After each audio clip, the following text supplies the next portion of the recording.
Hello, welcome back to my channel. This is Kat here, and today I'm going to be talking to you about something called desire mapping. I was using it in the beginning of January to kind of set my goals or intentions for 2018 because I was really tired of New Year's resolutions and tired of coming up with insane lists of things that I needed to do. So if you're interested, then please keep watching. Okay, so the basic gist of desire mapping is that instead of coming up with achievements that you want to achieve, you come up with desired feelings that you want to feel.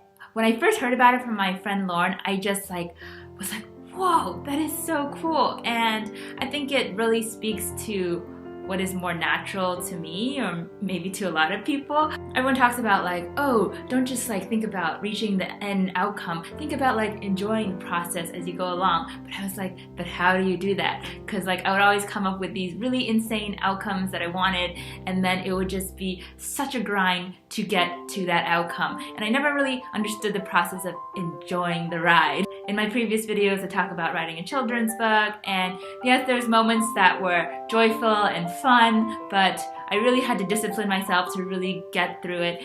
I went onto the website. The person who created Desire Mapping is Danielle Laporte. I signed up for the online course, and it's a series of videos. She kind of gives you a bunch of different prompts, and then you come up with this huge list of all these things you want. She helps you cut it down into these maybe 4 to 6 core desired feelings. My core desired feelings that I decided on were that I wanted to feel playful, cozy, beautiful, released, ease, and wonder and awe. Let me describe a little bit about how I picked each one, or kind of what is the reasoning behind that feeling. So for example, I want to feel playful. I think being playful means joking around, not being serious, trying things, just being lighthearted. I guess letting go of kind of the way it should be. It's kind of uninhibited and free. My previous conceptions of work were oh, it's so serious, finding work or projects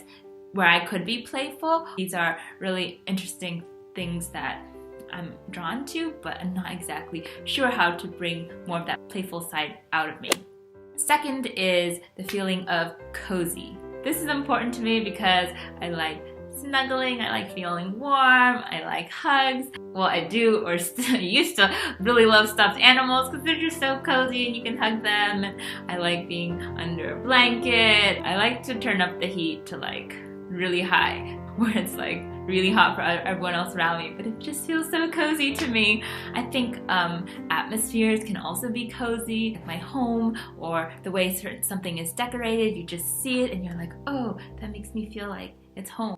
But yeah, my place right now is pretty undecorated, literally a ton of blank walls and not a lot of furniture and no decor. So I guess I'm realizing how important it is to feel cozy in the physical space I'm in. So yeah, it's just maybe brought my attention to it a little more. The last thing I want to say about feeling cozy is that it can also be the clothes that I'm wearing. There are days where you just wear your pajamas and sweatshirts and t-shirts, and I feel really cozy in those moments. The third core desired feeling that I want is to feel beautiful. Most of my life, I feel I haven't put a lot of effort into my physical appearance. I wanted to look good, but I guess I never really spent a good amount of time on figuring out how to do my hair and do my makeup and stuff. And these are things I've recently become more interested in, and I don't know, it just makes me feel great to put myself together and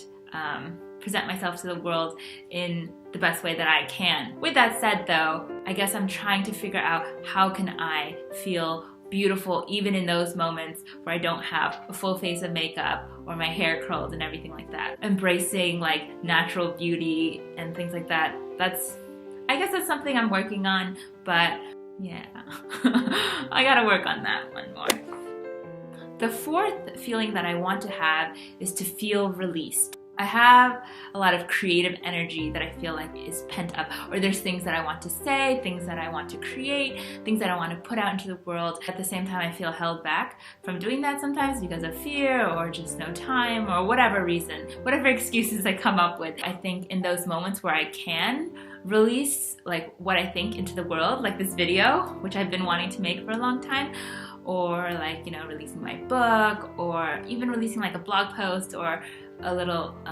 Instagram post. It takes a lot of mental energy for me to think about it over and over again, and sometimes it's like, should I post it, should I not, and then eventually I do. And so I think that gives me that feeling of like, like I shared it. The second reason is because I'm a very stressed out person in general. Like I have a lot of anxiety and worries and fears. I don't know, sometimes I just like hold it all in, and like I'll just like forget to breathe. I'll be just like so tense. And so I think for me the word released is like, just like let it go and like relax. Yeah, okay. The fifth feeling that I want to feel is ease. This one's pretty straightforward. I probably make everything like in life a lot harder than it needs to be. I don't know, anything that involves other people or doing anything, like I feel like I have to do it to the max, and I always like set this like high standard for myself. Like it would be ideal if this party or dinner or whatever, this gift that I gave someone was like the best it could possibly be. I guess it's like the perfectionist in me. I realized that if I just go with what's most easy and straightforward, then that can also reduce a lot of stress in my life, and I can enjoy the process a lot more because I don't have to worry about all these million details and achieving this standard that I have in my mind. The last feeling that I want to achieve is wonder and awe. I guess that's two, but I just group it together. It makes me super excited to like experience things. I love trying new things in the local area. I guess it's the curiosity in me where I want to experience things for myself. It doesn't have to be like over the top amazing. Like it can be like, wow, like that is beautiful, or like when someone's doing something really awesome in the community, or like has a local business, like feeding that like curious side of me, or this thirst for like adventure and excitement, but not like over the top like skydiving adventures, but like on a smaller scale. I think that makes me feel really good too. So in the desire mapping course, once you've identified your set of feelings, like for me it was 6, then she helps you walk through like what are the goals that you want to achieve with those feelings in mind. She calls it setting goals with soul. So I did that exercise, and my 3 to 4 intentions for the year 2018 is 1, to have time and space for myself. 2, to have enough time to learn and experience new things and explore the neighborhood and nature. It's a goal to have time to explore, to really take in inputs, whether it's physically going to new places or like new places with my mind in the sense of like taking in new ideas, watching videos, books, like talking to people. So yeah, inputs. The third goal is to have time to create and express myself through different art forms. So basically it's the outputs. You know, whether it's creating more books or videos or whatever, just being able to express myself. I feel good about that plan for 2018. I think it'll help ground me. I actually got her journal planner thing. It's a daily planner actually, so every day you can write in it. So for like a weekday, like Monday, you put your core desired feelings here, you write them down, and then like she has a bunch of different prompts, soul prompts, to really get at like what is your body saying, what does your soul want. So yeah, I use this top space to write about the core desired feelings that I have, and write little notes about like, you know, did I feel playful today? Did I feel ease today? So I try to find like different moments in that day that where I felt that feeling. In the beginning, like I only felt like 1 or 2, and then I thought like maybe that's why I just feel off, like because I'm not like experiencing all these great feelings in a single day. And then I felt like I put pressure on myself. I'm like, okay, I want to squeeze in I want to squeeze in wonder and awe into my busy schedule so I can check that off the list. But I think that's the wrong approach. There are some spectacular days, like when I celebrated my book launch, where I felt like all these great amazing feelings.